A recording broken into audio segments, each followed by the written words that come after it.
física em si é fascinante. Qualquer área que fosse da física, a sensação que eu tinha é de que eu tinha muito mais para aprender.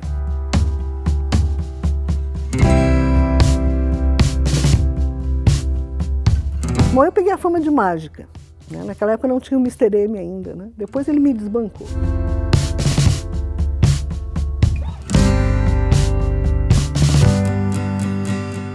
O planetário me deu muitas surpresas boas, me deu muito trabalho, mas também me deu muitas alegrias.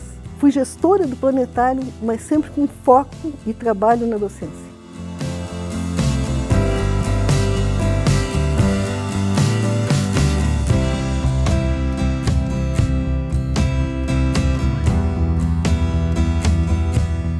Eu não fazia coisas para os cegos, mas eu fazia com os cegos. E é isso que a universidade acho que tem que fazer, esse diálogo permanente, essa aproximação com a sociedade.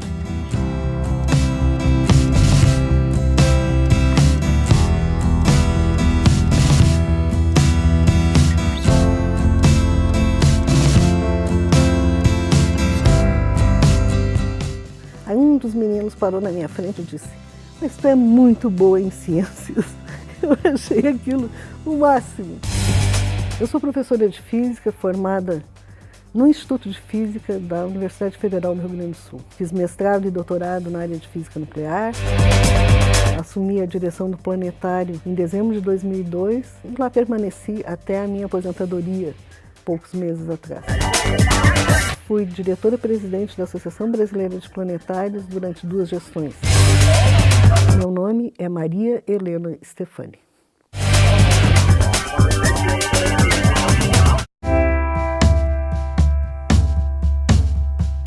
Eu diria que a minha vida começa em 1971, quando eu ingressei no curso de Física da URGS. Na verdade, em 72, eu já comecei a lecionar, então numa escola particular.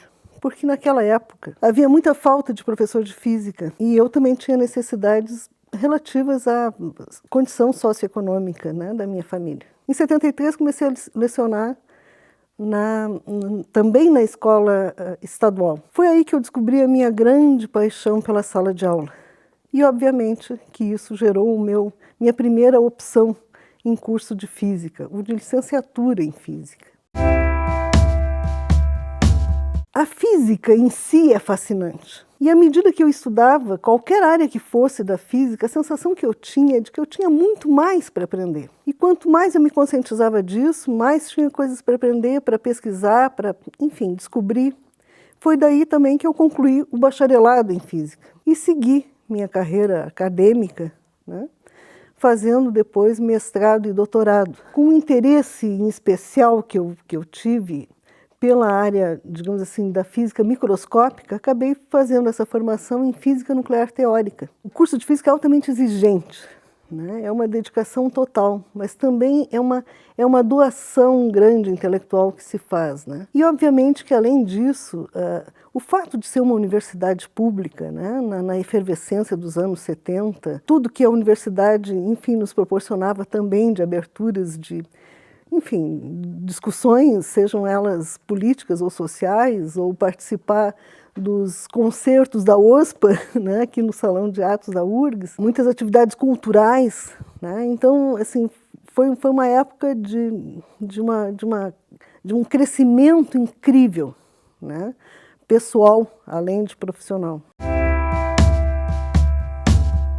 A minha experiência de ensino de física no então 2º grau, antes de ser docente na URGS, eu assumi a docência na URGS em 1979. Ela foi valorizada pelo Instituto de Física e eu sou muito grata ao Instituto por isso. Assim que eu assumi a docência, o Instituto me designou para uma disciplina chamada Práticas de Ensino em Física. E logo um ano depois, uma disciplina muito especial, que foi criada em 1965, do curso de licenciatura em Física, que é uma disciplina que tem inserida nela uma ação de extensão.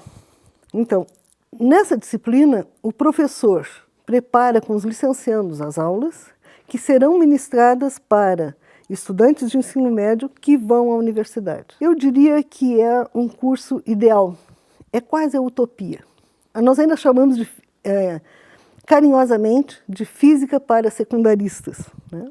Naquela época do segundo grau. Eu sempre gostei de trabalhar com adolescentes, essa é a verdade, né? Então, e tive esta chance na universidade de continuar trabalhando com essa faixa etária também, além dos estudantes dos cursos de graduação. A vida me preparou algumas surpresas, né? E à medida que eu fui investindo nessa área, eu fui abordando uma população de estudantes cada vez mais jovens. Aí fiz inserções interessantes no ensino fundamental.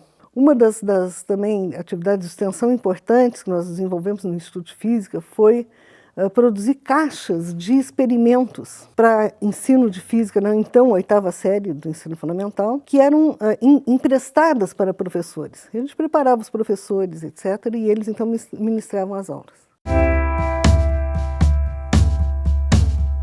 Mas em 94 eu passei por uma situação que mudou radicalmente a minha atuação como professora. Em uma conferência em Dublin, eu vivenciei uma situação em que professores americanos faziam várias atividades com crianças oriundas de vários países e que, portanto, falavam as mais diferentes línguas: alemão, italiano, francês, inglês, japonês. E os professores, obviamente, falavam inglês. Era uma situação de comunicação incrível.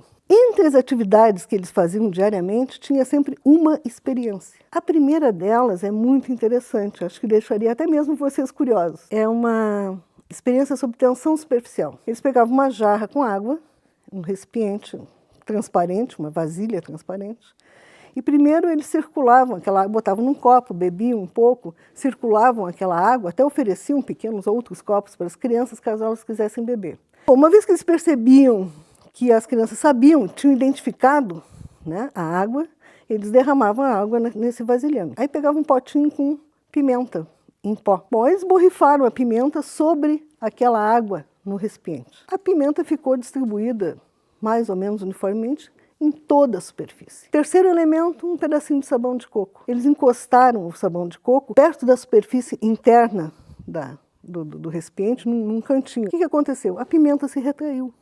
E aí fizeram isso no entorno de todo o recipiente. E a pimenta que estava distribuída uniformemente ao longo em toda a superfície, ficou concentrada num círculo no centro. E é incrível ver observar as crianças, como elas reagiam a as experiências, mesmo sem entender as palavras que estavam sendo ditas.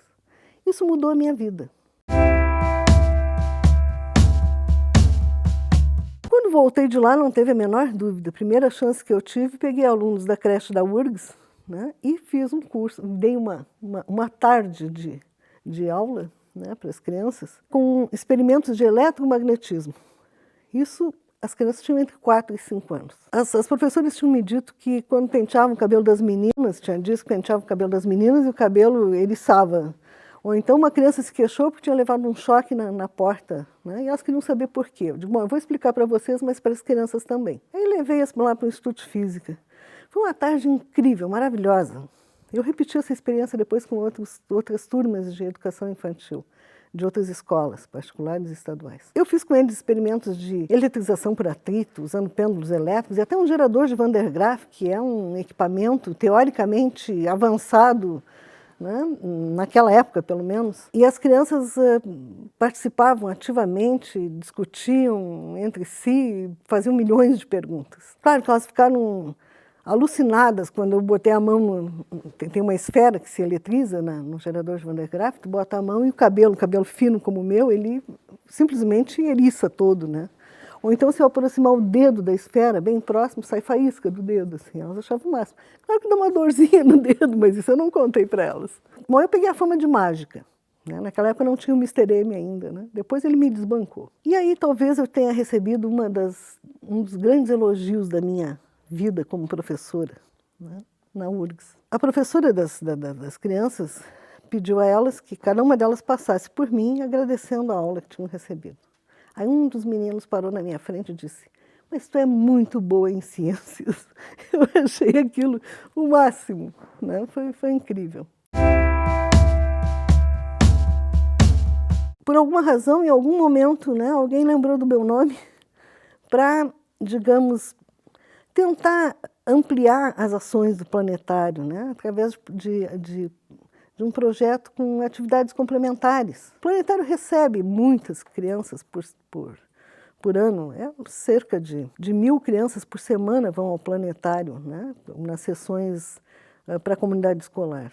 Aí foi um outro grande desafio. Além, então, das sessões na cúpula do planetário, das observações do céu, foram feitos muitos cursos de formação de professores em ciências, muitas atividades, algumas em colaboração com outros parceiros da universidade ou externos. Por exemplo, shows de música na cúpula do planetário, música cósmica, compostas pelo professor Eloy Fritz, do Centro de Música Eletrônica do Instituto de Artes. Também tem o grupo Astronomusic, que compõe música inspirada na ciência das estrelas. Exposições incríveis fizemos, né? Assim, só para mencionar as maiores, talvez. Em 2006, na comemoração do centenário do primeiro voo do 14 bis, nós montamos no planetário um protótipo dessa aeronave em tamanho 2/3 do original. Outra exposição incrível foi Olho do Céu. São imagens obtidas por satélite, né, da superfície da Terra. Eram painéis imensos, de 2,60 por 1,60.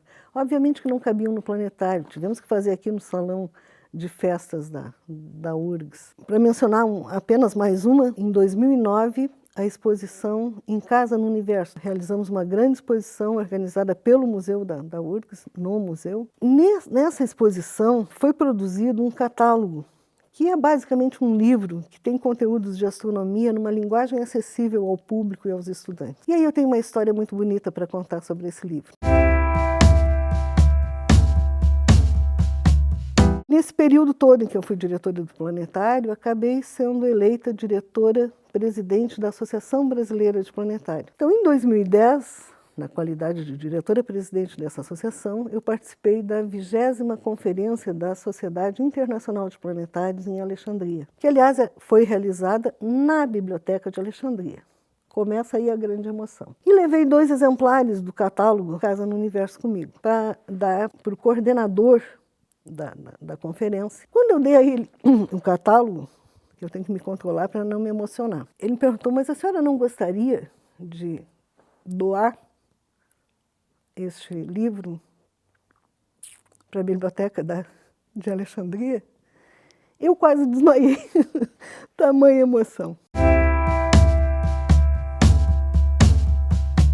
Mas o planetário também participou sempre muito ativamente de todas as Semanas Nacionais de Ciência e Tecnologia. Elas foram instituídas pelo Ministério da Ciência e Tecnologia em 2004. Em 2010, tomei uma atitude radical. Eu passei a abrir a Semana Nacional de Ciência e Tecnologia no planetário com uma sessão especial para moradores de rua. Em 19 de outubro de 2010, o Correio do Povo publicou uma matéria, Sem Teto no Planetário. Foi uma experiência fantástica. E ela se repetiu ao longo de muito tempo.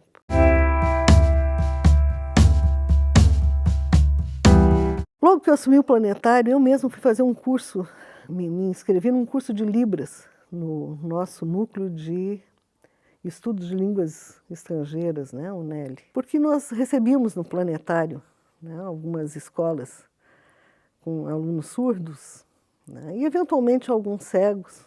Fazíamos sessões especiais para a terceira idade, enfim. Havia já um trabalho, mas mais ou menos um trabalho isolado, digamos assim, né, de atendimento, tanto quanto possível, de grupos que necessitavam atendimento especial. Com o tempo eu fui me agregando a outros grupos, como, por exemplo, o ateliê de cerâmica do Instituto de Artes. Tem uma professora, a professora Cláudia Zanata, que trabalhava com um grupo que incluía cegos, surdos, terceira idade, algumas doenças mentais, enfim. E eu passei a tratar a astronomia com eles.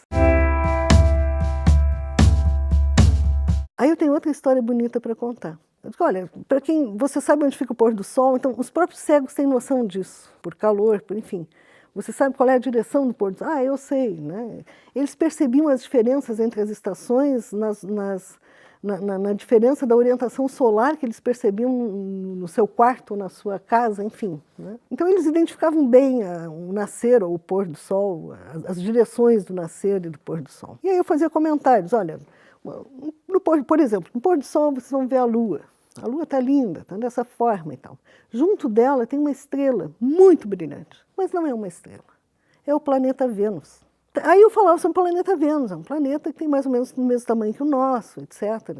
Aí eu cantava a música Estrela d'Alva, né? Enfim, as pastorinhas, né? Que fala da Estrela d'Alva no céu, que é uma das denominações que se dá ao planeta Vênus. A estrela d'alva no céu desponta e a lua anda tonta com tamanho esplendor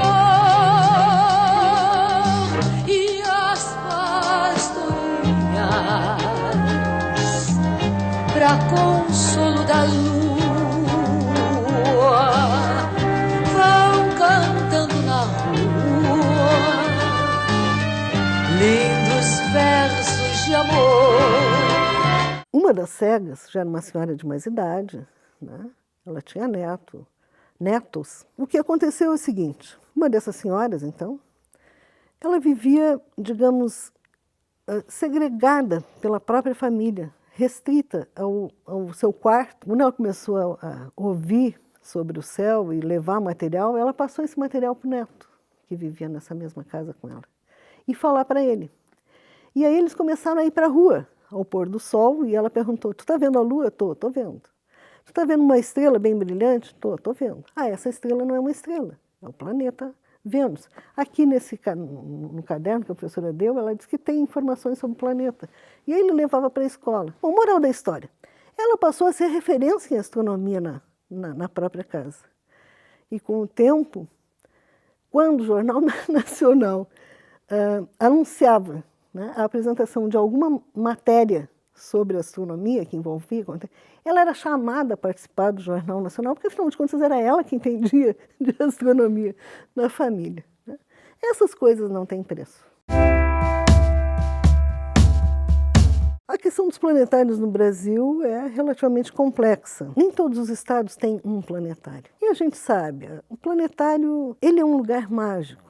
Afinal de contas, o homem urbano ele perdeu aquele contato pleno com o céu, né, o céu noturno, principalmente devido à grande poluição atmosférica e luminosa nas grandes metrópoles. E é o planetário que resgata essa vivência. Não tem como não se apaixonar, não se emocionar. Quando a gente entra no planetário, escurece tudo, acende-se e as estrelas começam a aparecer e a gente tem um céu estrelado, como eu via na minha época de criança, quando visitava meus avós numa região em que não havia energia elétrica. Então, o planetário faz esse resgate e faz uma formação, sim, né? Não formal de extrema importância, porque o planetário ele tem uma abordagem interdisciplinar. Todos os programas terminam com uma mensagem de preservação da natureza, de responsabilidade com o planeta, né? e conosco mesmo. Uma mãe levou sua filha de 5 anos ao planetário para assistir a sessão infantil, às 4 horas. Depois, como naquele dia haveria observação do céu, ela foi fazer um lanche e retornou para a observação. Nós tínhamos 2 telescópios no pátio. Um estava, digamos, direcionado para a Lua e o outro para outros astros de interesse naquela noite. E a menina foi observar a Lua, viu as crateras, achou ali uma Lua maravilhosa, foi para o outro telescópio, veio me perguntar um monte de coisas, voltou para a Lua e foi para o telescópio de novo e me perguntava, ela perguntava muito. Qual era a estrela que estava mais perto? Qual era a estrela mais brilhante? Como era o nome dela? Onde é que ficava o Cruzeiro do Sul? Enfim, muitas perguntas. E a mãe querendo ir embora e a guria não tinha jeito, não queria ir embora. Tá bom.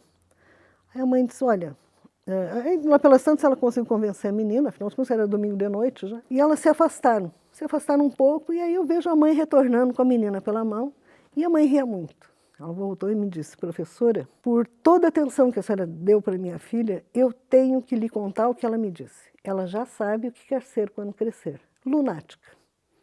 Eu achei o máximo.